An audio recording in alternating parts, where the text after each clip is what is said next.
આજરોજ કેન્દ્રીય ગૃહ અને સહકાર મંત્રી શ્રી અમિતભાઈ શાહ દ્વારા શહેર પોલીસ તંત્રની અતિ આધુનિક સુવિધાથી સજ્જ સૌથી મોટી પોલીસ લાઇન તેમજ ઘાટલોડિયા પોલીસ સ્ટેશનના નવા બિલ્ડિંગનું ખાતમુહૂર્ત કરવામાં આવ્યું.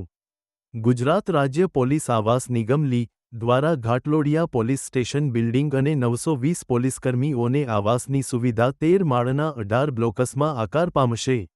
આ અદ્યતન પોલીસ લાઇનમાં 930 કાર પાર્કિંગની વ્યવસ્થા ધરાવતું basement, lift, open garden, water harvesting system, solar rooftop, electricity backup સહિતની સુવિધાઓ રહેશે.